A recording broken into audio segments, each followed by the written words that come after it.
You're listening to Arsenal Pass, a flesh and blood podcast for players by players. And all about strategy, leveling up, and the latest news in the world of Wraith. Welcome to Arsenal Pass.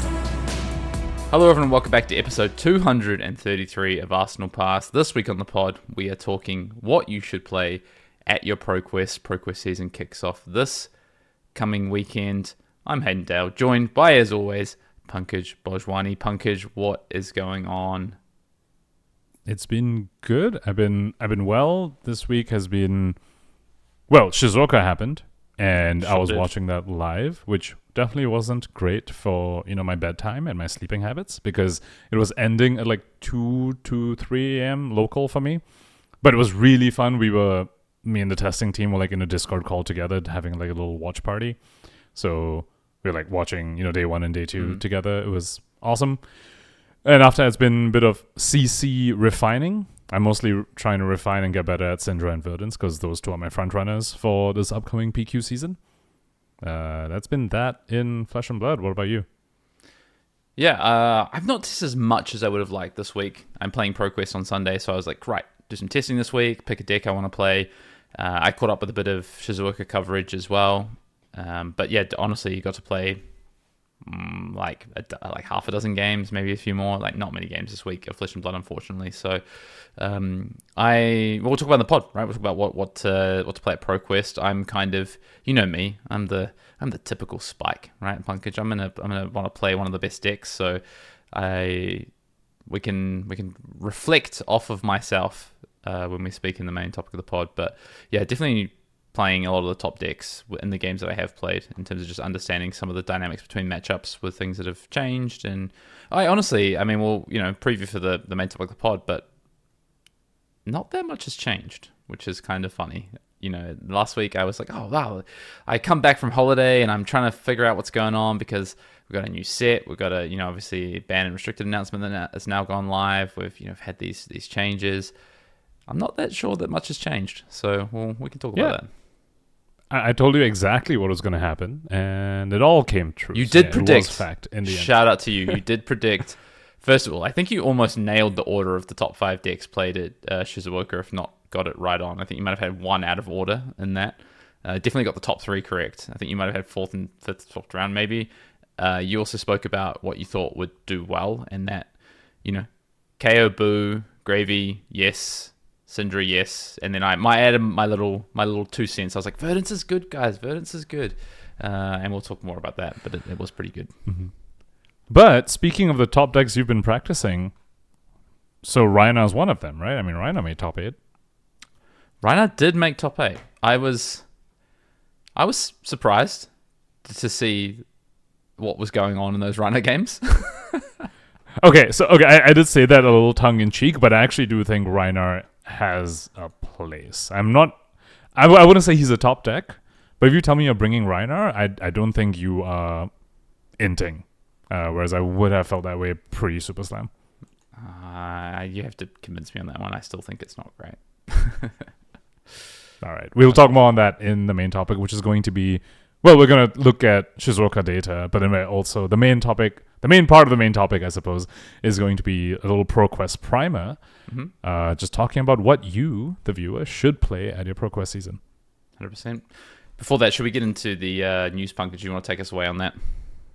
Let's do it. Okay, so congrats to Takuya Kojima for winning Calling Shizouka on Syndra, the first calling post-Super Slam release, the first CC calling post-Super Slam release. Next to that, there was Living Legend Battle Hardened in the same place, which Nova-chan took down on Viscerai. Nova-chan of Team Blue Pitch, when I say who, I'm talking about the team here, kind of lost 2 of their members, and is now public information that Alan Lau and Shing Sang are part of the LSS dev teams, and so they won't be playing competitive Flesh and Blood anymore, but they're going to be working on the development of the game, and I'm super excited. The 2 of them are phenomenal. I think it's going to do a lot of good for the dev team. I'm really excited. But yeah, the teammate Nova-chan took down the Living Legend Battle Hardened on Viscerai. Worst kept secret, Eric, by the way, on Blue Pitch going up. Because when players are that good, they just get poached by LSS. It's just how it works, right? Mm-hmm. Eric, I'm gonna struggle with his last name. Do you know how to pronounce this one? Darnheim? Dornheim, I think, is how you say his last name. Yeah, Dornheim? from the US, right? Yeah. Yep. One battle-hardened Guadalajara on Verdance. And then there was... Oh, that was a CC battle-hardened. And then there was a Team CC battle-hardened. I had no idea this was happening until I saw the result. Yeah, A Team CC battle-hardened in Paris, which was won by Arthur Trehay on Verdance, Evan Tangai on Florian, and Tom Simon on Syndra. What a team. Lots... Yeah. Yeah. Those are a bunch of superstars for sure. Tom Simon... Tom is the one that top-aided the PT, right? Is that right? Is that Tom? Am I getting that wrong? Am I mixing that up? No. Which PT are you talking about? I was thinking Singapore. That was a different French No. player, right? Nah, I don't think so. Yeah. But Evan Tangai, obviously winner of the world premiere in Taipei. Arthur Trehay needs no introduction, obviously. And Tom. And sorry. Evan top-aided the Super Slam world premiere too, right? Did he? Yes. Well, you would know better than I wasn't there. I think so. I'm fairly certain. Yeah.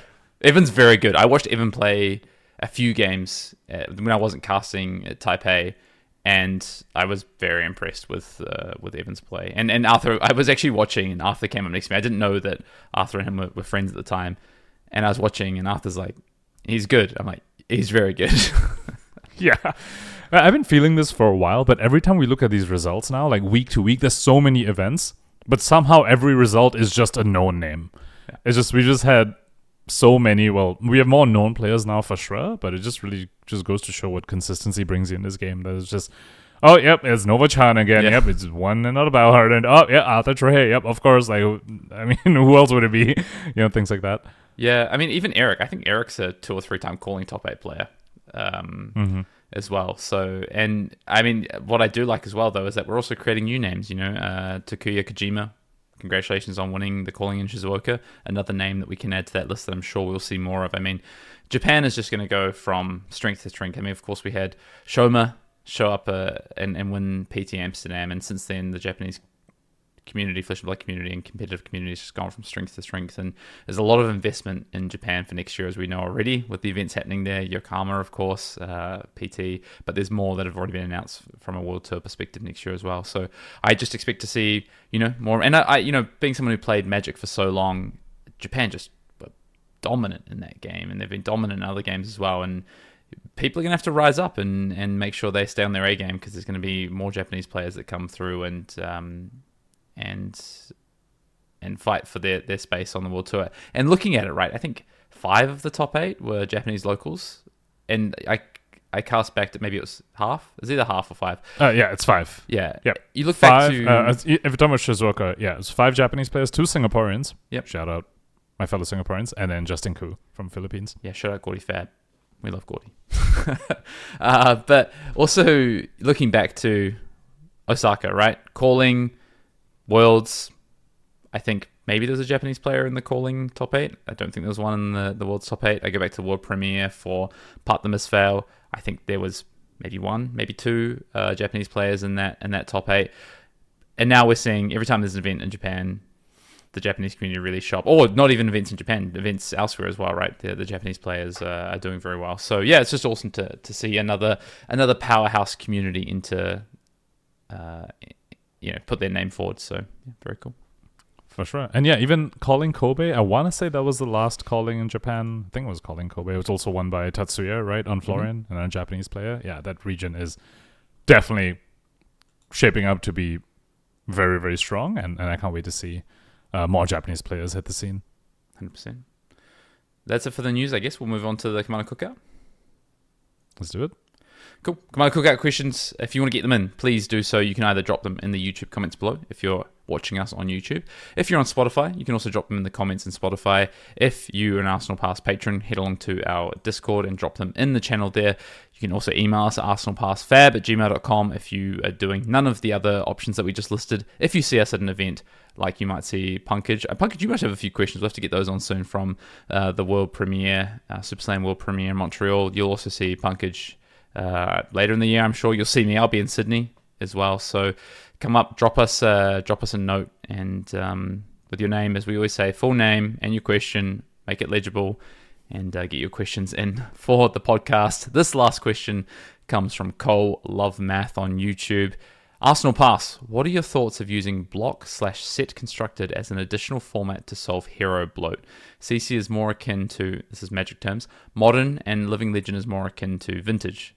I think that it may be an answer to an exploding card pool. Pankaj, what do you think?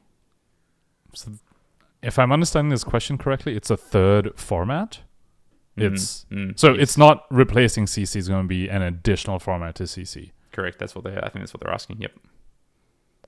Interesting. Then I guess, then hero bloat isn't actually solved by this unless it actually replaces CC, right? Like in terms of a premier level format. Well, it's a format that could help. It's a format that I guess doesn't get touched by hero bloat, right? If hero bloat is a problem, first of all, I think that's also a question, and we've done a whole podcast about that before. But if you believe that to be, then this is a format that's a lot narrower. And obviously we have seen this. I just want to point out we have seen this format at a premiere event of sorts. We saw it at the first ever invitational that happened during the Heavy Hitters world premiere weekend in Queenstown. Oh yeah, that's right. The only time Yes, we've seen it used at a premiere event effectively. So there's not much precedent, but we know that that was pretty cool though. Yeah, very cool. Really cool. Very cool. Yeah. Yeah, but that's not. I wouldn't count that as an additional format, right? That was just like one it was just one event with there's no precedent. That's what I'm new saying. rules effectively. Yeah. For it to be an additional format, then that implies there is some level of competitive or premier level play in this format. Like for example, that's what's happening to Silver Age, right? We're starting to have battle hardens in the books that are going to be like Silver Age. So it was an additional format. And it's not replacing CC. I feel like that would, I don't know, we might have format bloat at that point, where it's just there's so many different formats that people can play. And I think in the end, it's if it's not a premier level format, if it's not going to be showcased at Worlds or Pro Tours or anything, it's just going to be not something that will get a lot of buy-in, I think. Mm-hmm. But it could be really cool as a one-off every now and then as a calling that's just just from the past 3 sets or just like this set, like the high seas one you're talking about. I think that could be really, really cool. Not as a solution for hero bloat, quote unquote, if that's a separate conversation whether it exists, like you pointed out. But I think it'd be really cool to have some events that are limited to certain sets. I think it'll be very interesting to see how people approach those sort of situations. When someone says block constructed, I get so excited. I give you I'll tell you a bit about my history with block constructed. I think in Magic the Gathering, block constructed was probably my favorite format. I don't know why. I think I just have a lot of nostalgia for it, to be honest. I do think it was interesting to be right, here's a very limited card pool. What can you do with it? How does small tweaks and small card decisions make a difference? How do you, a lot more level playing field, I think, in terms of some matchups sometimes, and play skill comes into a lot of things. What also excites me about the prospect of it in Flesh and Blood is the fact that I think it can actually be a vehicle for helping LSS ensure that when they want to do something a bit out of the box or a bit creative with a set, that they'll be able to sell that set, right? Because at times it's if there's not much for the player base in here in terms of, maybe you do, not that Brightlights is a great example, but, you do an all-mix set or something, and I don't even know if that'd be a great block set, but you do something that's a bit more narrow, then will that appeal to the player base from a class constructed standpoint for all the players, right? It might be a narrower kind of field. Maybe it means that you don't need to push some sets as much because you know that you'll sell product because you have this format that encourages people to buy the product and play the format. So I like that idea, right? That's the idealistic. That's a very cool reason for block constructed thing. I would love to just spend time on sets, and especially when sets are so cool and they're so interesting. For instance, I think a Heavy Hitters block constructed could have been really interesting and fun. I might have really enjoyed that, right? High Seas block constructed, I probably wouldn't enjoy that. So there's, I think it could ebb and flow. The challenge is obviously, first of all, are they balancing a set for another format specifically for block constructed? No. Could they? There'd be a lot of resource. Should they? It's probably not worth it, right? The other piece of it as well is you talked about potential format bloat. And yeah, for sure. I think that's a consideration. I I would take this question of the approach of that this would potentially replace a format, right? And so instead of focusing on something like Silver Age, they focused on something like Block Constructed. The problem is then at that point it's very competitive. It's for a limited time only, so it's a bit narrower. What I do, the one last thing I want to point out that I would love about Block Constructed is you just bring, it's short and sharp. You go set drops, because what we do, right, is we go set drops, ProQuest season. So I imagine if they went, right, we love this set for Block Constructed. Set drops, ProQuest season offers Block Constructed. Maybe it's CC and Block Constructed or something, or Limited and Block Constructed. You play it for 4 weeks, the format's gone. By the time the format's solved, it's gone, it's done. You're out of here. Obviously, they want to use ProQuest season for showcasing their classic constructor format, which makes a lot of sense. But anyway, that's my kind of theory on what I would like about Block Constructed. In the end, though, logistically and all things kind of weighed up, I'm not sure that you couldn't plug and play it right now in Flesh and Blood. You have to do a lot of work to help support it and get it set up in the right way.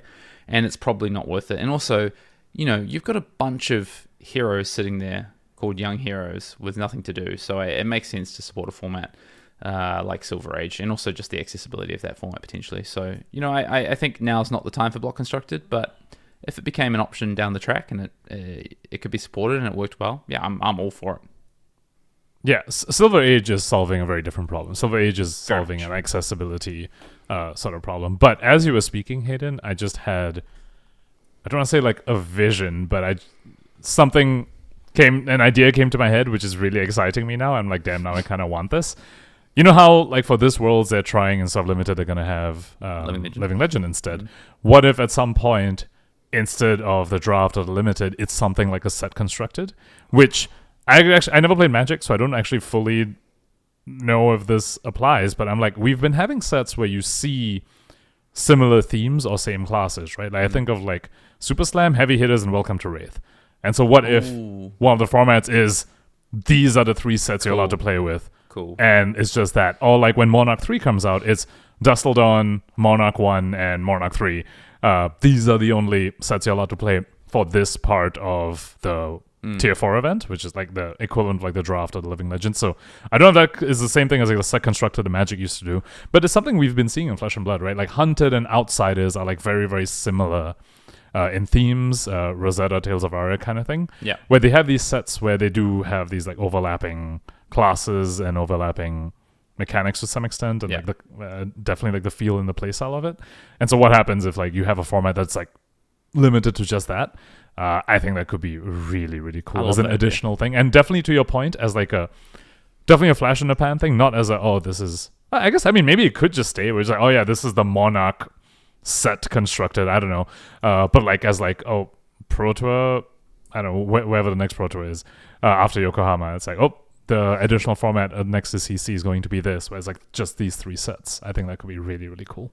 Yeah, I mean, honestly, I'm here for it.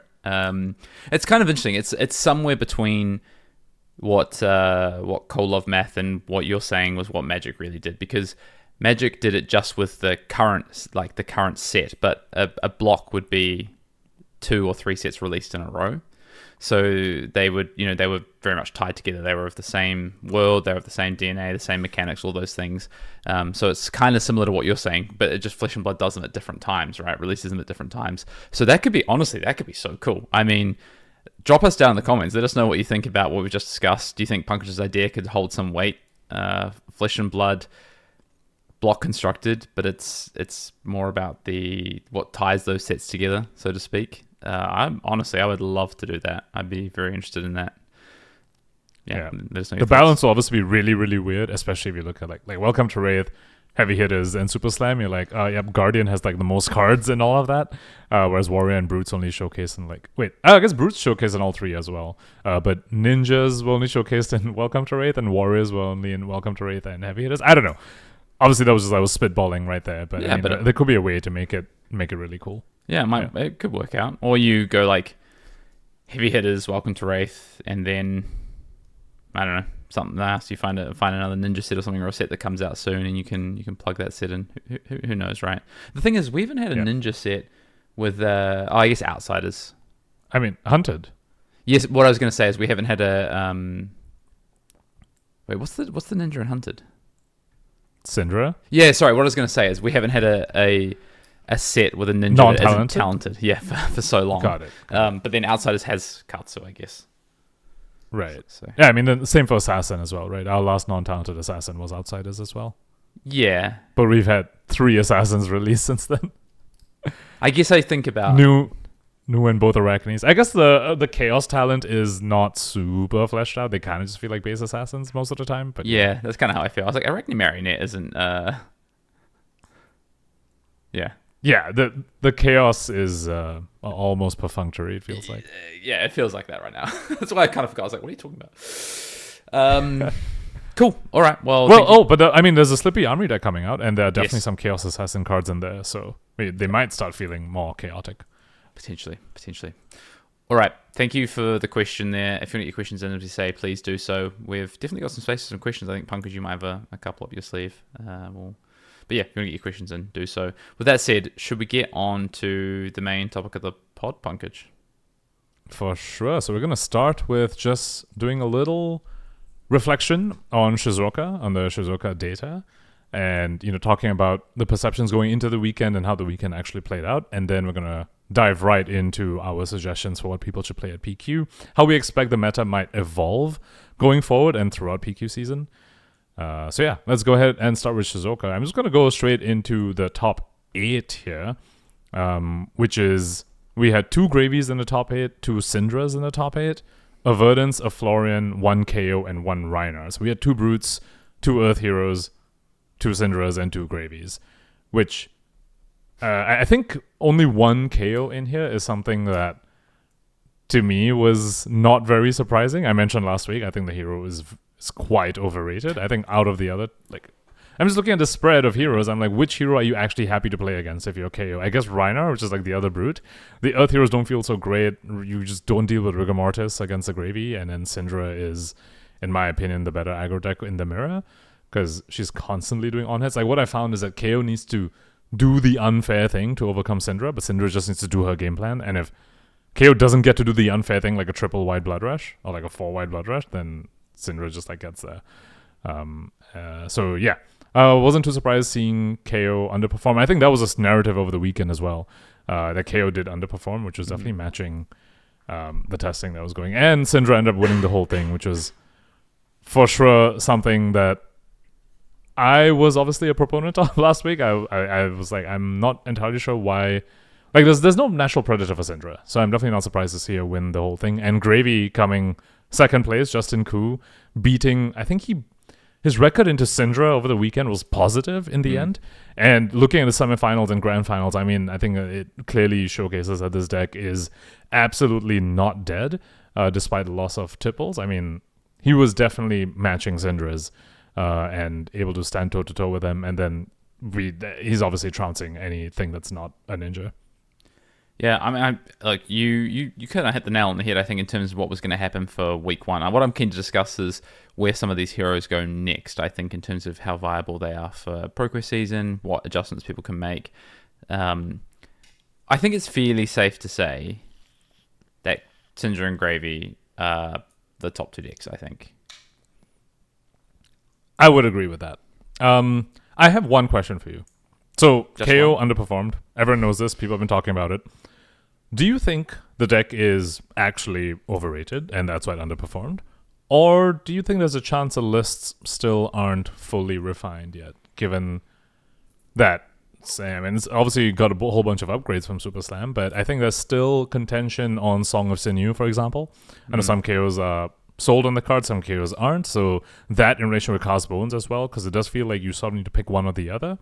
If not in the 80, at least in the ESO of 60 that you present. I know some like it, some don't. So there's still questions to be answered regarding the list. So do you think there is maybe a potential that KO actually comes up to be the menace that people were expecting him to be? Or do you think that he's just overrated? And like, we know where he's at. He's between 45 and 55 into everything, and it's like, sure.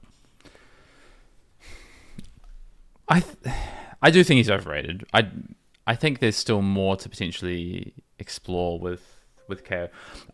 I think one thing that I've always... So I spent a bit of time, I think I said some pod last week, testing KO for Pro Tour Singapore. And actually Worlds, honestly. I've always had a bit of a soft spot for KO in terms of I think that I think Savage Sash is kind of insane, and if you can build a consistent deck that can break Savage Sash into key matchups to deal 30 plus damage turns, you're in a very good spot.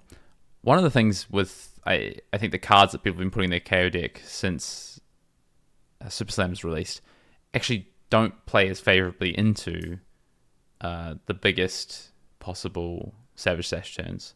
Like, you get a lot more consistency, I think, which is awesome, right? With Super Slam, you have some card. You could even defend a bit more if you wanted to. You have these blues that, these 3-cost blues, but they have on hits and things like that. But all these cards don't play better with Savage Sash, I think is kind of my point, I guess. Some of them do, don't get me wrong. Like, Stampede and some of these cards, these 2-cost reds do, but some of the others don't.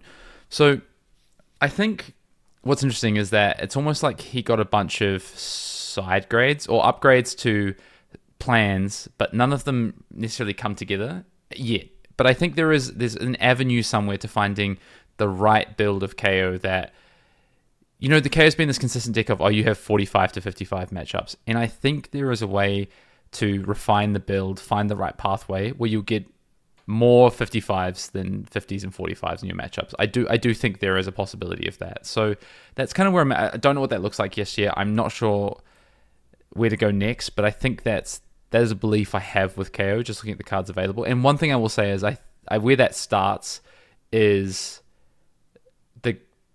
the matchup with Syndra and Gravy. I think it's like, okay, so how does this look better? For me, the Syndra one is that it's unlocking Savage Sash. Gravy, I don't know. I'm not 100% sure. Yeah, I'm not entirely sure if the deck has the tools to deal with Gravy. I mean, his biggest problem is dealing with small allies, right? I mean, I guess Chum is also a problem. I guess, yeah, his problem is the allies that Gravy runs, the most powerful allies. It's the value. It's the value of the allies. That's what Rigor Mortis and Chum. I guess Sawbones he's fine with, because Claw kind of deals with it cleanly. But when you need to send a full Claw into Rigor Mortis, that just feels terrible. And when you need to send a full attack into Chum, that also just doesn't feel good. Coming back to what you were talking about regarding like leaning more into Sash. Now, let me know if I've interpreted this correctly. It almost sounds like you think KO should maybe be built a little bit more like Zen, where the rest of the game you're sort of doing like all right things, but then there's that traverse turn where you absolutely just blow them up. Yes. It feels like almost like you want to build KO that way, where you're like, yes, okay, rest of the game, cool, I'll play like normal mid-range hands, nothing too special, honestly, nothing to write home about, but then once you see me block with Sash and I pop it, you are getting like 30, 35, and then after that, it's just about like grinding you out, maybe like Reckless Stampedes and maybe even like Reckless Swing or something like that. That's exactly what I want. Is that a fair assessment of what you? Yep. I see. Cool. And I think that is, KO in so many ways is very fair in so many ways, and it does a lot of damage. Cast Bone's not particularly fair, right? But the Cast Bone's turns, they don't always line up well, particularly in something like Gravy. It's like, great, Cast Bones, and like, cool, you have to kill this Chum. Like, so good luck with that. Or Syndra's like, yeah, you got off a Cast Bones turn, but actually, you don't block that well. You've used up all your equipment. I'm going to now guarantee that I hit with Mask every time because you can't block that well. So, cool, you got the Cast Bones value, but I'm getting more value than that over 2 turns sort of thing. So I do think that you need the game. So if I'm playing against a Syndra, for instance, maybe even a Gravy in some ways, it's like, right, when that turn comes, I need to be able to deal like 30 plus damage. And I think that is how I would be looking at KO now anyway. Mm-hmm. It's just, yeah, it's weird because you might suffer too much in the turns outside of the 30. Because when you want to deal 30, if you tell me KO wants to deal 30, I'm thinking Rum is like involved, or like beaten trackers at the very minimum. Yeah. But if you start getting Rum involved, then your other turns aren't amazing, right? Just like somewhere, somehow you have to like try and discard a sea legs, and it's like, it's not always easy, it's not guaranteed. And if it's not guaranteed, then sometimes you need Arsenal at sea legs, or like you send a sea legs at some point, and so the other turns might end up feeling just a little too bad. Or it might just take too long for you to sea legs is for discarding or blocking. Yeah. Sometimes pitching. But yeah, but the thing is, if you're discarding it via like a random discard, like I agree. I agree. Yeah, it's like Ox. But yeah, I could see that sort of style of KO maybe doing a little bit better than like the mid-rangey stuff. What are your thoughts on Song of Sinew, by the way? Because that is contentious, I know, amongst the KO people. I'm seeing lists with like 3 of it and people swear by it, and some people are like, I hate this card. So just going back to just one thing you mentioned just before you asked about Song of Sinew was you just said mid-range, and that is, I think, KO's problem. It is not a good mid-range deck, so I don't think that's how you should be trying to play that hero. And I think that is the current problem. Song of Sinew is, I think, not a very good card. in KO, I'm the dangerous. I don't think card's good. Interesting. I guess why not? I guess why not? It's kind of like a mini Cosmos would go again, but you get some little bit of like top deck setup as well. So the top deck setup is not irrelevant, right? Like I think that is actually that is a big reason why the card is even remotely playable, I guess. I just is this the miss you want to be playing in your deck? Do you know what I mean? Like you want to be playing this as the miss in your deck? Like the upside in this card is just not high enough to be playing a non-6 attack in your deck, I think. In terms of what it just, if I'm going to be playing bricks in my deck, this is not the one. Do you know what I mean? That's fair. It does feel like KO can run like 5 bricks. And some might be okay with 6, but they're kind of pushing it. And 3 of them are Blood Rush. So you have like 2 other bricks that you maybe want to run, and then you have to choose between Reckless Swing, like Tail Limb from Limb. And Tail Limb from Limb it has looked really good with the new cards. Like you Tail Limb from Limb into like Reckless Stampede, and that just feels illegal. Like you just like 14 Reckless Stampede that you can't block because like every time you block it like pings you one. It's like, wait, what? Like, why is this okay? Yeah, I think Reckless Stampede is a better use of a blue brick than Reckless Swing right now, just with these cards. But I just on Song of Sinew. Yeah, you mean Tail Limb from Limb? Yes, sorry, that's what I mean. Yeah. Mm-hmm. Tail Limb from Limb is a better use than Reckless Swing right now, and therefore Song of Sinew has no space. Well, just the upside is so low. Like. I just think the upside is just not good enough for what sometimes you're gonna be like, right, I got this. It's a +4 at yellow, and I got the perfect card on, and I got my Beast Within on top to make sure that I get this, this crazy turn setup.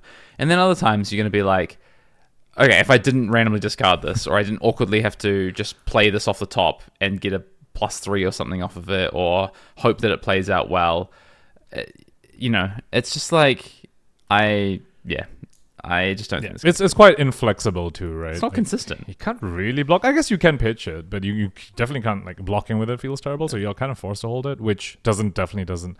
And it's one of those things where it's like, depends where it lines up. Sometimes against Syndra it helps because it lets you push your strongest survive, but then sometimes they're like threatening their mask and everything, and you're like, I have this 2 block in my hand. Yeah, don't get me wrong. I think this card is powerful. I just don't think it's good in KO. Fair. Cool. Let's move on and just talk about Syndra real quick. Over the weekend, I mean, very high win rate as expected. And you look at this top 8. I'm just like, you look at this top 8, and it's just like, man, Syndra is happy to play against everything here. There's like nothing she's afraid of. Like Rhinar, KO, Verdance, Florian, Gravy. Yeah, like she's like happy, like favored into literally everything. Yeah. So just very, very solid. We'll get more when we talk about like PQ season and how stuff might evolve. I'm very curious to hear your thoughts on potential predators for this hero. Some people would say, some people would argue with is that Syndra is not favored into KO though. What do you think about that? I disagree with that. At least, yeah, maybe there's some different build of KO, but I've played against like a number of builds of KO, and it always feels like exactly what I was saying earlier, where the KO needs some variance to go right for them. Right, like they need to have like a bit of an above average thing happen for them. Like whether it's if they're still on scabs and like doing this scabs and stuff, or they have like a rum discard with a beaten trackers for white blood rush, and they need like something that's like very, very unfair to match Syndra's just regular game plan. And if they're both just banging their heads against each other doing regular stuff, then it feels like Syndra is just better equipped. I think one thing we've noticed is that KO really suffers from the lack of 4 blocks. If you're against Syndra and you just don't have cards that block 4, like your armor runs out eventually, and then you are just gonna give them mask or like lose too much to block out the mask, and it just taxes you too hard. I mean, even the Earth heroes, like they're like full of block 4s and have a bunch of preventions and stuff, and even they like can't really block out Syndra's like very, very well, right? So yeah, it's like, yeah, KO is like, you're not winning the race. You can't stop the mask. So it's just like you need the variance to go. You need to be on the better end of variance to win the matchup. I'm not saying it's like very Syndra favored, but I would give the edge to Syndra. Is I guess where I'm coming from.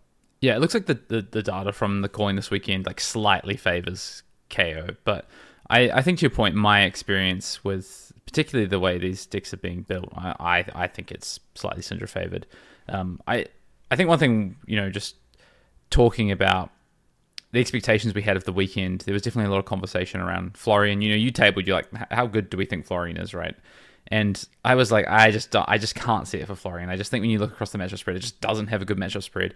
And one of the ones I got questioned about actually was the not from you, but was the Florian Syndra matchup. But actually, maybe you did question this a little bit, but just in terms of my experience was that it's just really not good for Florian. And I felt very vindicated when I looked at the data from the event and saw that Syndra had a 28. I didn't feel vindicated. I felt annoyed when I saw that Syndra had a 28%. Vindicated when I saw that Florian had a 28% win rate into Syndra. I'm struggling with my words today, Pankaj. I'm still easing back into the pod. So I was like, this is what I was kind of saying. It's not a good matchup for Florian. I think Florian's main draw this past weekend was the positive KO matchup. Yeah. I think Florian's positive in KO, and KO was most represented, and KO was the talk of the town. I think that made Florian a compelling pick, not the other top decks that we were expecting. Definitely not Gravy, not Syndra either, and not Verdance as well. So, I have a question for you. I don't want to get out of order here, but I think we can pretty safely say that we've agreed Syndra, Gravy, top 2 decks. KO, maybe it's playable. We haven't talked about Verdance. We can talk about Verdance. Florian, I think we just agreed it feels like a bit of a trap. Is there any decks out there that benefit if Florian just completely drops off the face of the earth, or is it a fact of like actually Verdance is still there and Earth is still around, so these decks don't get enough of a bump with Florian not around? Yeah, so a deck that is fine to play against Verdance but really struggles into Florian. I mean, Marionette potentially. Like, it feels like the more aggressive leaning decks that can like potentially race Syndra and can beat the Gravy. Generally, they have a better time into Verdance than Florian. Like, if I'm thinking of like Katsu, for example, like Verdance and Florian are both tough matchups, but I'd rather play against Verdance than Florian. Yeah. Because I feel like something about Florian, it just feels like you need to have 2 insane turns. Like 2 like actually insane. Like if we're talking about like a 4 White Blood Rush turn from KO, I feel like you need 2 of those to get over Florian. Whereas against Verdance, 1 of them and you're probably fine. Mm-hmm. Like 1 really good turn and then the rest of your turns can be slightly above average and you'll beat that. Yeah, and that can be enough to like get over Verdance. But with Florian, it just feels like a brick wall, and unless you like hammer it really hard twice, it's very difficult to get through. So like the Katsu type heroes, the Katsu Dash.io, probably not. I mean, I think that still struggles very much into Verdance, but I would say that's where my mind goes. Like Marionette, for example, I think is maybe the closest, where it's like into Verdance, like, all right, yeah, it's not great, but probably better than Florian. I have one, Kasai. I think... But the thing is, she's so bad against Tall Arcane. Like she's bad against Arcane in general, but like with Live Leaves and Burn Bear now, I'm just like... And Tree. Yeah, it's just like, okay. I could see the Verdance just being like, all right, have your ally from Blood Follows Blade, here's 9 Arcane. It's like, okay, dude. Like, what are you going to do? No, I think that pretty much answers that question. Yeah. I just wanted to know if Florian, doesn't really show up in this ProQuest season, or it doesn't do well in the first week and it kind of drops away, does that actually benefit anyone? And to your point, maybe there's a couple of benefits out there. KO, I think, to your point, probably the one that benefits most, which might keep KO honestly in the meta because I'm not convinced on KO. But if it's like Syndra and Verdance are the top 2 most played decks, we'll get on to Gravy. But if Syndra and Verdance are the top 2 most played decks, and maybe some people are starting to work out the Gravy matchup some way, some shape or form, all of a sudden, KO's in the conversation. Like, to your point about are people just building it incorrectly, or maybe the lists haven't been refined, rather, is a better way to put that, because it's really early on. It's not like people are just doing the wrong thing. They're just learning. I could see KO having a good run. I think, I can't remember what I said last week. I think I said that I thought KO might be the 3rd, maybe it's on the Patreon pod, I think I said this, that I think KO might be the 3rd highest win share when all things are said and done for the ProQuest season. I think I was like, I think it's probably Syndra, Gravy, KO, and then Verdance, I think, was from the top of my mind. If not, that's probably how I kind of see things at the moment anyway, based on what we're seeing. I could see it. I could see it. I think KO ahead of Verdance just off of pure amount played, to be honest, of the hero. For sure. And I think like ease of play wise as well, I would put KO as like a bit of an easier deck to play, not like it's always a little strange to like talk about decks that are easier. It's not a derogatory thing. It's just like, yeah, KO is a little bit easier to like pick up, and so we'll have higher presentation, and also means that you're able to extract more out of the deck over a 6-round pro quest with the top 8 and everything. So it's just more likely to get there. Gravy continues to shine. Rumors of his death were greatly exaggerated. Justin Koo showcased that. Would recommend for people who haven't caught the stream, go check out his games against Syndra. I mean, I think he shows you exactly how to play the matchup and shows you that Gravy can absolutely still hold his own in like a race, and does very strong. And obviously I don't think we saw a Gravy game against like an Earth hero, because I don't think they would show that matchup because it's just kind of miserable. So yeah, but we got to see like Gravy Syndra, and it's just like the deck is still very, very scary. I think Leyline is shaping up to be one of those cards where I see them being played now, and I'm like, how was this not a 3-off back in the day even? Because it's constantly a 0 for 5. Like every time I see Leyline into Rabble, into Rigor Mortis for 8, I'm like, wait, I'm like, what just happened? That is so much damage. And then into slower decks, they like put the Leyline back down with like the dog, with like Scuba and stuff. Deck is still very, very scary. Yeah. We haven't spoken about Verdance. Should we talk about Verdance? Because I was harping on last week. I was like, I think Verdance might be, maybe it's the best deck, maybe it's close to. I still believe in Verdance, and Verdance did have I think the third highest win rate of the event. Dash.io by far and away had the best win rate. We can maybe talk about that before we get to the end of the pod as well. And then Gravy Bones was obviously significant, and then a couple just under Verdance. But it did have a good weekend. One copy in the top 8 in the hands of Gordon Co. Although apparently Gordon Coco. So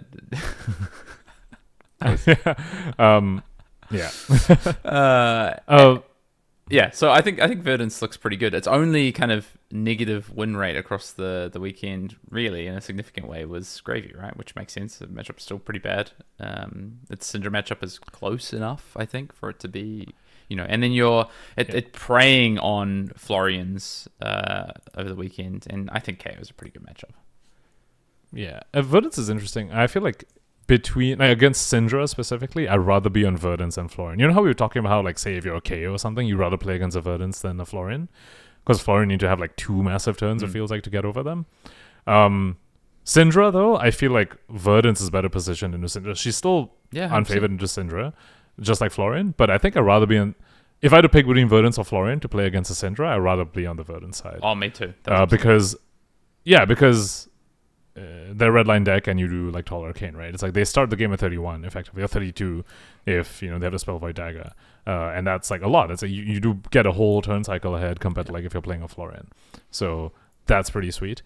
Like that. The Gravy is still tough. I think Verdances are investigating that matchup a little bit more. I think with the increase in the Tall Arcane stuff and with Tree coming back, Gravy's at least Arcane Bearer slots are being taxed now. I think AB1 isn't quite enough for Gravy now. You could just lose games randomly if you only present AB1. And AB2 isn't that much better either. Like, it's definitely... You get to play the game if it's like AB2 versus AB1. But it's still something that Verdance definitely, like, taxes you on. So I'm curious to see whether some development can be made there. I don't see it ever being favored for Verdance. But I could see that potentially putting her in a fine enough spot, especially if more aggro decks maybe show up to combat the Gravies, like Dash.io, as you're talking about. Like Dash.io, I'm like, oh, you tell me Florian drops off, and like Syndra and Gravy are top 2 decks. I'm like, oh, play Dash.io, right? Like that seems so awesome. You get to beat both those 2 decks. You get into KO as well, I think. It's Dash.io. I think so too.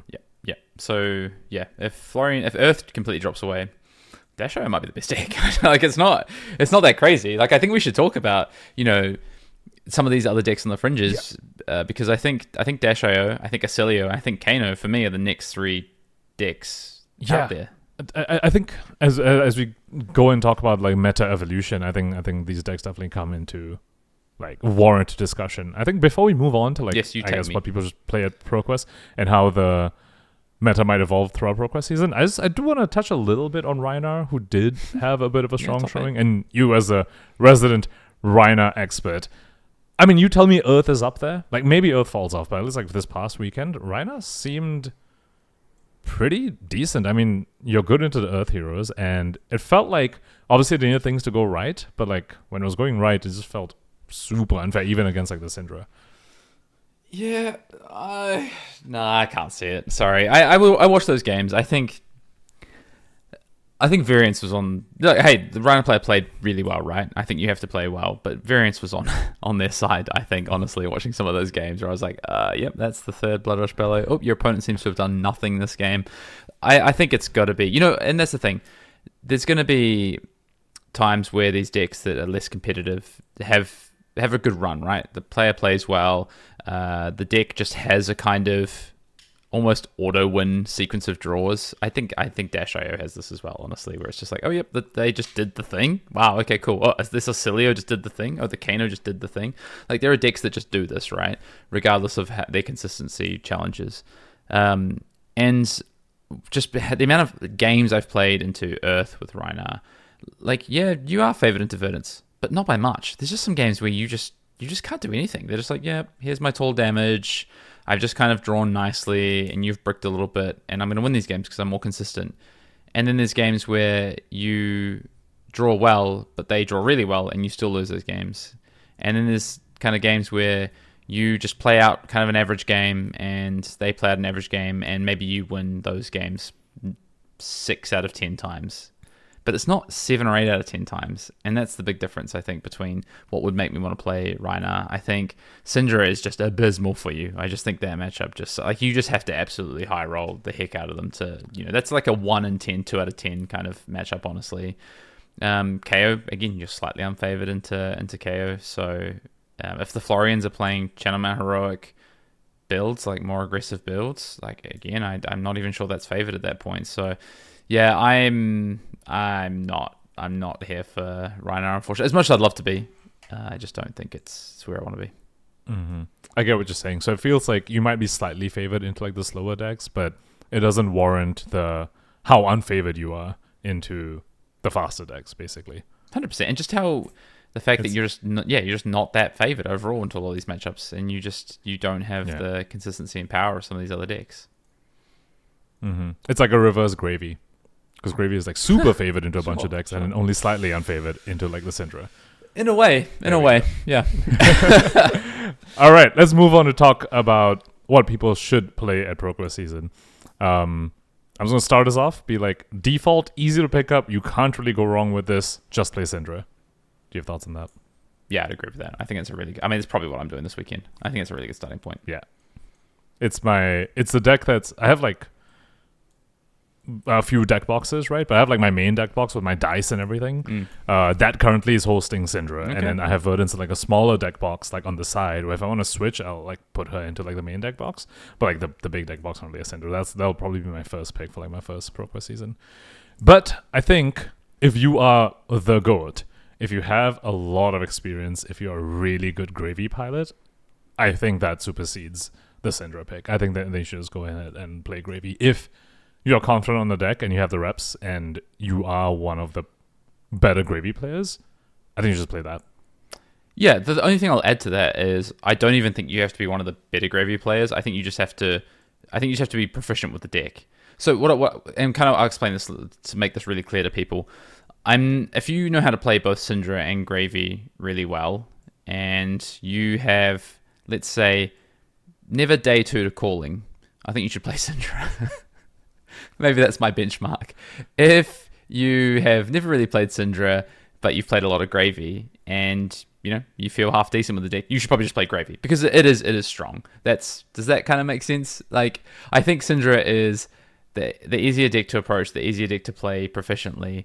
But also, if you are someone who plays Gravy, I don't think you need to be amazing. You don't have to be the best Gravy player to make the decision to play Gravy. If it's the deck that you play the best or you're really familiar with it, like, you should probably just play Gravy. Like, it is really strong. I look at the win rate from the Calling, and there is, players who are not the best Gravy players in the world playing Gravy and winning a lot of games with Gravy. So that's kind of what I mean. Yeah, I think he puts just a lot of decks in the position where it's just like, you might not be optimally playing your deck, but the matchup is so favored for you that it's fine. Well, your opponent has to play well. The Earth Heroes kind of come a lot of the time, your opponent has to play well. Especially with some of the draws that you can get as gravy. Like, you can play a little bit suboptimally, but you just get quite nice draws, or you get your gold online early. And it's like, if your opponent isn't particularly familiar with the matchup, or they're not particularly strong as a player, often you'll just win those games. It's the same with like a lot of strong decks that have been difficult to play with in the past. I think Droma was in that same situation. I think Ultim was in that same situation at times. Like, you didn't have to necessarily be particularly proficient. Like Zen, I think definitely. You're just like, yeah, I think you don't necessarily always have to be particularly proficient with these decks, but if you understand them enough, like I wouldn't be like, I'll go and play Gravy Cold if you could play Syndra or KO or Verdance well. I think you're probably doing yourself a disservice. But you know, if you've got experience on it and you're like tossing up between like, yeah, I have, maybe you're someone who's like played a lot of all four of those decks, or like a decent amount of all four of those decks in testing. I think there's a real argument to just play the Gravy.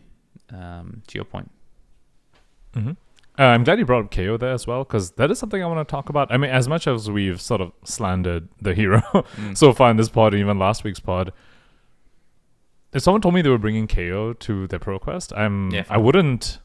I'd be like, that. I think that's a very fine pick. I think particularly, okay, I don't know how to release.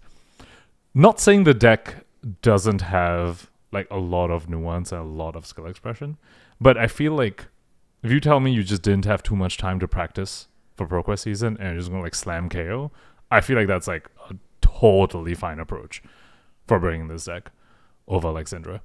It's kind of the same thing as if someone told me at Singapore that they're gonna play Syndra. Like, I think you probably should have played Slippy or Gravy, but like, I don't think Syndra was a bad call. Like, in fact, you know, the week before I was like, I think Syndra was really good. I kind of changed my tune, obviously, during the week in testing, but I don't think it was like, I was never like, oh, that's egregious if you're going to play that hero. I think it's fine. I wouldn't recommend to play it, but I also wouldn't, you know, poo-poo playing it. The one I wouldn't recommend, at least for like the first week, would be Florian. Yeah, I cannot in good conscience. I actually tell you not to play that. Actually, wait. Actually, hang on. I don't know whether how widely it's maybe being accepted that KO is overrated. Because if in your local region you still, like, there's still a lot of people very high on KO, then I think you can bring Florian. But if people are catching on and Gravies and Syndras are starting to show up, then I would not recommend Florian. Verdance is still fine. But Florian, I'm not so sure. Yeah, I think if someone said, hey, I'm confident that half the field is going to be KO and it's going to be some of the best players on KO, I'd be like, okay, yeah, maybe it's fine to play Florian. If someone said, should I play Florian? I think half of the field is going to be KO. I think some of the best players are going to be on it. I'd be like, nah, you shouldn't play KO. I couldn't recommend Florian. I couldn't recommend playing Florian, right? I love the hero. I like playing Rune Blades. I want to be able to play Rune Blades. I think Florian is just in such an awkward and bad position right now. I do believe that. I actually think if you ask me, go and rank the top 10 heroes right now, I think Florian for me is like, in terms of like playability and how strong they are in this current meta, I think for me Florian is maybe 8th, 9th. It's probably just snuck into the top 10. I see. And I might even have to check my math on that one. It might not even be in the top 10. Interesting. I feel like I would firmly put Florian. I'm trying to think. I would put Florian in like the top 5. I feel like it might be like. Can we do a quick exercise? Can we do a quick exercise? Okay, so Syndra, Gravy, Verdance are right up there. Yeah. Can I do the reverse first? Can I do the reverse first? Okay. Okay, go on. You tell me good or bad matchup. Florian versus Gravy. Oh, bad match. I thought you were talking about like if you're ranking the heroes power level wise. I'm getting somewhere. Like just. I'm getting somewhere though. Okay. Florian versus just good or bad. Florian Syndra. Bad. Florian Verdance. Bad. Florian KO. Good. Okay. Florian Kano. Bad. Florian Acilio. Bad. Yeah. Florian and Victor. Ooh, that's actually something I want to discuss. Okay, I think it's close. I think as we talk about evolution, yeah, exactly. I think, oh my god, a little bit of a spoiler, but there was a Victor Florian game on stream, which that game plan looked really good on the Victor side. So I'm gonna I don't have an answer for Florian Victor yet. Close. Florian Dash.io. Good. Okay, and Florian Kasai. good. Okay, so like you've got some good matchups. The decks that people aren't really playing much of at the moment, but for the most part, the matchups you're expecting to see are pretty bad for you. Like not even like 55 matchups. Like some of those are like 30% matchups. Yeah, like Gravy is that. Verdance might be there as well. Syndra is maybe like the 55, 60. I think it's not far off. KO's good for you. Florin looking a little bit rough, at least for the first weekend. But speaking of, I guess maybe later on, let's go ahead and talk about, I guess, the evolution for this meta. And I think right now, I think a big question is, we're talking about like Syndra and Gravy are sort of like up there as like the two like S tier decks, I suppose. The question is whether, I think one thing we're seeing is that there's just a lack of a Syndra Predator, right? That was Slippy in the previous meta with the Bonds, where they were Predator for Syndra, and then I don't think the Gravy matchup was very positive, to be honest, but like they could hold their own into Gravy, and so that allowed Slippy to like exist and be there. So there's this vacant spot, this like power vacuum for like that same slot right now, where Predator for Syndra, they can hold their own against Earth Heroes and Gravy. So I guess we're going to have to think about some new candidates that can maybe come in. Did you say against Earth Heroes against Gravy? Sorry. Sorry, against Gravy? Yeah. But then I do feel like the Earth Heroes still popular. At least, okay, fine. Maybe Earth Heroes, maybe let's say Verdance. They can hold their own against Gravy and Verdance. Let's put it that way. Not Earth Heroes, but specifically Verdance. And as a Predator, and as a Predator against Syndra. They prey on Syndra. Is that what you're saying? Yes. Okay. Do you think that's a fair paradigm? Actually, yeah, I guess let's start with that. Do you think that's a fair paradigm for like what someone needs to be to like not just play Syndra or Gravy? Yeah, I think you've got to be good into Syndra and Gravy. No, so I think at a ProQuest level there is reasons to not play those because I think there's like the familiarity aspect, there's the width of the meta aspect. But what I would say is that I think to be considered one, that in that best of the rest category or like a potential contender to being the third best deck, right? The deck that can kind of like prey on a certain section of the meta. Yeah, I think you've got to be able to say I'm good into Syndra and Gravy, and I have a decent matchup into either Verdance or KO, I think. Right. And I'll put Florin there too, just because I do think he's decently represented. Sure. Despite for us this week, not recommending him. I think he will still be again be decently represented for the first week of ProQuest. I think that is true. I agree. So Dash.io, perhaps, maybe? It feels like you put it that way. And she did have a very convincing win rate this past weekend as well. It feels like, despite not making an appearance in top 8, you tell me about this spread, you tell me about this like paradigm, you want to beat Syndra, you want to be good into Gravy, and you want to not just scoop and go have lunch into Verdance. And I think you're good into KO too. I think that's what you said. Yep. It's like Dash.io seems like a potentially good dark horse-ish pick. Yep. I think Dash.io is a real... I think Dash.io is going to win some ProQuest. I think there's a real case to be made for Dash.io being possibly top 5 deck in the format right now, I think. I wouldn't be surprised if we got to the end of the season we were like, yep, Dash.io is the third best deck in the format. Like, I don't think that's out of the realms of possibility. The other one I would throw out there is I think Kano, honestly. I think if the Gravies aren't respecting, and maybe Verdance is going to change this, right, aren't respecting from an arcane barrier standpoint, I think Kano is in a good spot. I think you are negative into Syndra, right? I think it's close. But I don't think you're, to your point, I don't think you're not preying on Syndra, which was one of the things you kind of spoke about. I don't think you're preying on Syndra. Well, I mean, I suppose you could disagree with the paradigm. If you're like, oh, you beat Earth Heroes and Gravy and you flip a coin into Syndra, I think that's still a fine place to be in, I guess. But are you positive into Gravy? I guess I'm not too familiar with that matchup. I didn't think it was great. Depends. I think I've been told if the Kanos bring the hate, like if they bring the arcane spells that say any target, but isn't Sawbones just like... How does Kano like solve Sawbones once that hits the field? Yeah, it just depends on it depends on the arcane barrier they have, because the Sawbones is only preventing the second damage. AB1 plus that, it's not enough. So it just depends on the builds. I think while we're on the theme of wizards though, just to round out the 3 decks that I would put forward, the third one would be Acelia, because I think to your point about yes, maybe you don't have the best matchup into Syndra. I don't think it's massively unfavored. I think it's actually somewhat close. I think you are good into the Earth Heroes, and you're definitely good into Gravy. Yeah, I think Acilio is shaping up to be fine. Yes, again, not exactly the Syndra Predator, but yeah, which is why I'm just kind of like, why am I not just playing Syndra? Like, you tell me like Acilio's like, okay, you can play into Earth Heroes, you can play into Gravy, but you're like rough into Syndra, and I'm kind of like, okay, why don't I just play Syndra then? Because I'm still good into Earth Heroes, I'm good into Gravy, and I'm 50-50 into Syndra, and I'm good into a. So it's like, what? I think that's kind of why I have these heroes firmly in like a dark horse, or like maybe like your pet deck, or like what you have fun playing sort of category, because I'm like, their matchup spread just doesn't feel as good as Syndra's, because there's just no Syndra Predator, which is why I sort of established that paradigm of, I think if I were to bring a deck that wasn't like Syndra or Verdance, I wanted to be a Predator for Syndra, because otherwise it's like, why am I on this? And I'm like, if the Earth Heroes lose more representation, I would put up Katsu. Because I'd be like, that is a Syndra Predator, and you retain your good Gravy matchup. I played Dashio before I played Katsu. Because I think this is the point. So I guess my question before we land, because it sounds like we're both landing on, we think Syndra or Gravy are good options. What's the reason to not play Syndra? Can you think of some reasons to not play Syndra? Exactly. No, not right now, which is why I'm like thinking of this, how the meta might evolve. Like, if Dash.io comes in, then I'll be like, yeah, that would be a reason to like not play Syndra. Okay. I have a couple of reasons. Dash.io might be a better option, potentially, right? Depending on your meta spread. So if you're expecting a lot of KO, a lot of Syndra, a lot of Gravy, Dash.io might just be the better pick, right? It might just be the better deck, because you just have... That makes sense. Yeah. The other reason is if you think that KO is actually favored in Syndra. So I know you think Syndra is slightly favored, or somewhat favored. Data would suggest that KO is slightly favored right now. So I think it depends on what you test and what you believe there. Rather than believe, find out, actually test the matchup.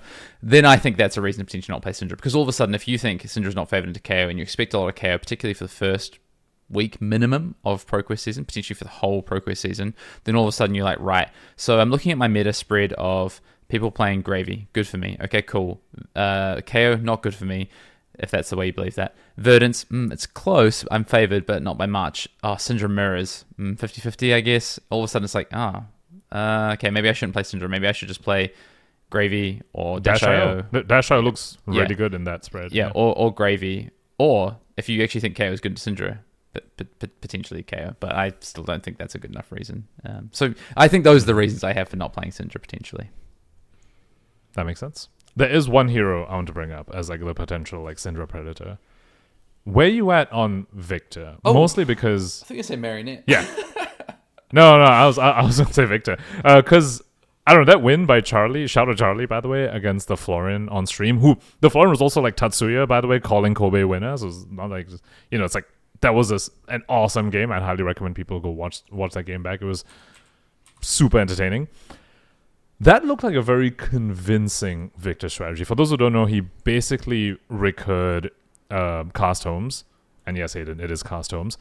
He went cast homes, he went cast homes, sent an attack for like 20-something, remembranced back the cast homes, and then went cast homes, sent an attack for like 20-something against a Florin, and then a Florin died. It seemed very... It seemed good. My only question with that is I don't know how replicable that might be now, given that Florins are maybe teching for or preparing for it. Do you have any thoughts on that? And then I don't know, like Victor into Gravy, is there any hope? Yeah, I just think the problem is that, yes, maybe Florian is okay for you, maybe. Like I did see the strategy, and I think it's fine. I think if the Florian is aware of it, I think it's not that hard to adapt to that strategy. The other thing as well is I don't think Verdance gets any better. One half of Earth might get better for you, maybe, but Verdance definitely doesn't. Gravy's not good for you. KO traditionally was not actually a great matchup for you, so... Oh yeah, true. Never mind. I'm not seeing Victor, honestly. Yeah, KO's so bad. It's like you can't win a single clash against them. Oh gosh, yeah, okay, never mind. Yeah. So you're basically, if you're bringing Victor, it's because you just really hate Syndra. It's like that's the only thing. It's just the Syndra Predator, and like that's it. Yeah, I'm not seeing it. I'm not seeing it.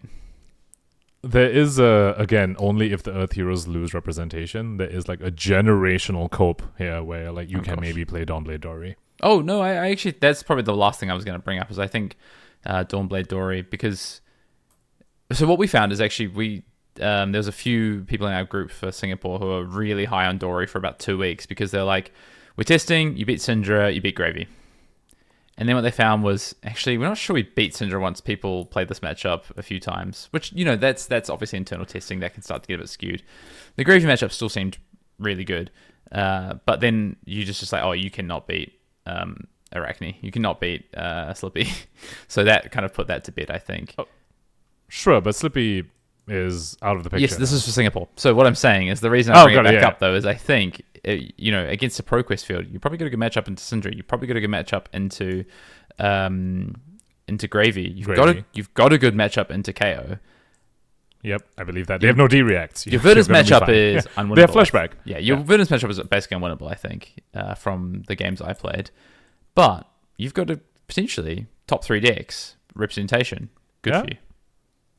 Yeah.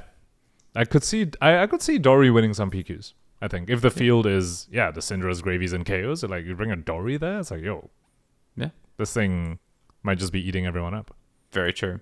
I think just lastly, the thing I want to point out is so we looked at some stats from the event that's just been the Calling Shizouka this past weekend.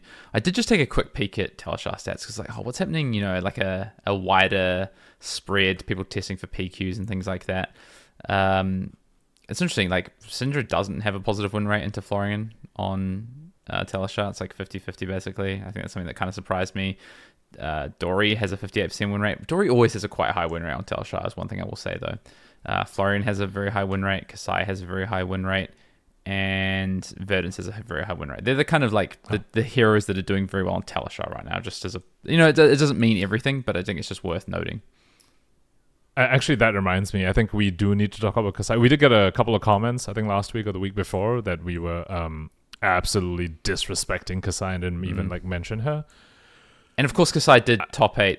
Oh wait, never mind. I think a lot of people are like, oh yeah, she can like play into Earth now because she makes allies with a new card, except the new card never hits because you're playing against Earth. So they'll just I do think Kasai is good into Verdance. I do think Kasai is good into Verdance. I do not think you're ever good into Florian.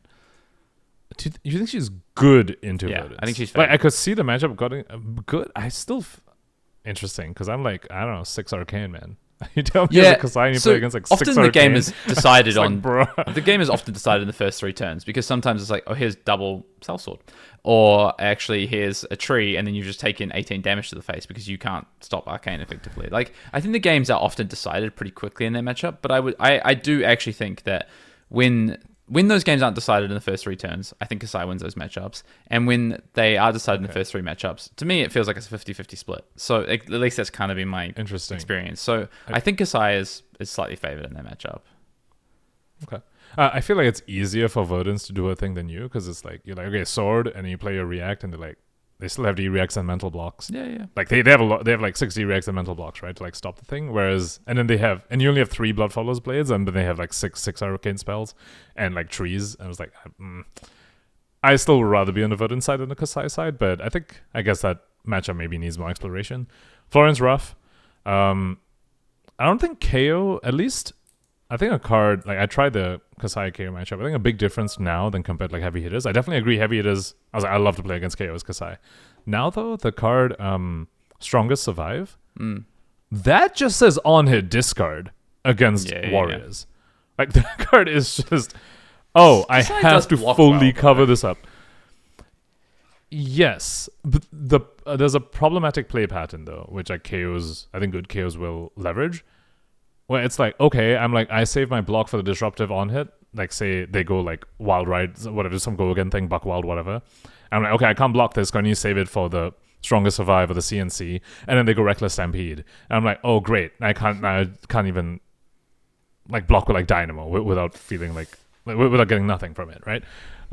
It's like there is a problem where you can't, if you save your blocks for the disruption, then you could just get blown out by a card like Reckless Stampede, and if you don't, then you can get blown out by the disruption. And he's also gone like a lot faster now. I'm not. Wow. Basically, I don't think the matchup is convincing. I don't think the matchup is convincing for Kasai. Yeah. So I'm I like, agree. Who am I? Yeah. I agree. I don't think you're beating Syndra as well as like Dawnblade Dory's beating Syndra. I still feel like that matchup comes down to, do you see Spoils of War and Blood on her hands very early in the game? If you don't, it's like... I don't even think you're favored. Yeah. If you find Spoils and Blood on her hands early, then you can win against the Syndra. But otherwise, you're like not amazing. And I don't think Gravy... And I think Gravy is just okay. I think like, good Syndra's... Their numbers are just better than yours. I think good Syndra's beat Kasai. Basically, yeah. So you're hitting on something that I just want to wrap up on in a second. But effectively, Kasai, from what we're saying, Verdance, okay, maybe we disagree on that one. That's the one where we're like, I think it's Kasai favor. You think it's Verdance favor, but whatever. Gravy, fine. Syndra, maybe fine. I think it's not particularly favor for you. KO, again, 50-50, doesn't feel particularly great, maybe slightly unfavorable for you. Florian, terrible. And then after all that, you have to play against other decks. So like, not only do you not seem to have any like great matchups in the top 5, but you just have some like Kano. Oh fuck me! Like I just got pit against. You know, like you just have these matchups where it's just terrible for you as well, and not. Or the Acilio. So somebody's Acilio, you're like, okay, yeah, cool. I just lose. I'll go to lunch. So you'll be Dash.io, I guess. I think you'll be Dash.io.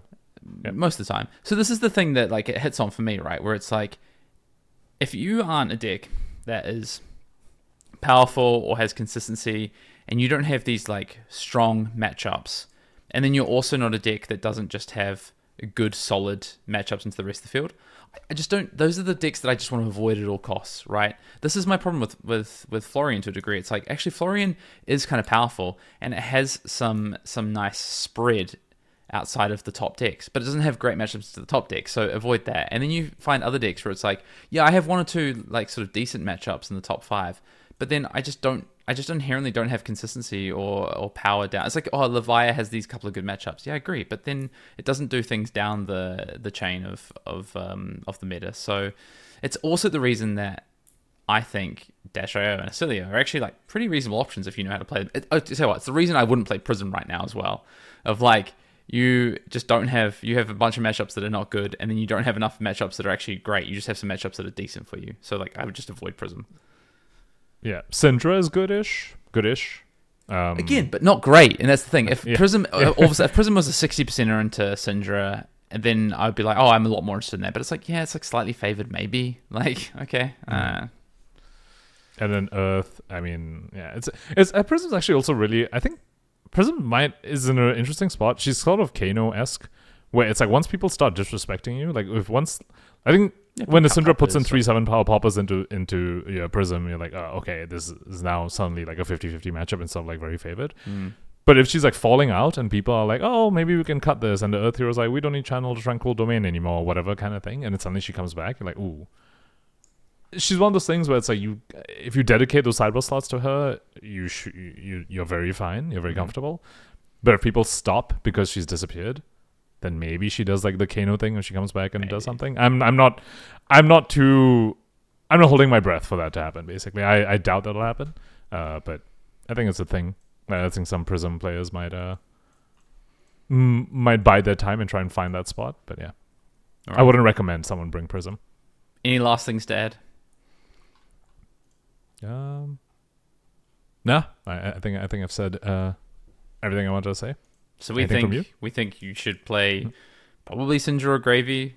There's reasons to potentially play KO as well, right? Especially if it's a deck that you have. Seems like we've got, there's reasons to play Verdance, although Verdance is just strong. Yeah, it's just strong. Then potentially slipping a little bit, especially if Florian sort of starts to fade away. We think there's some reasons to play a deck like Dash.io though, potentially even Acilio. Probably neither of us would recommend playing.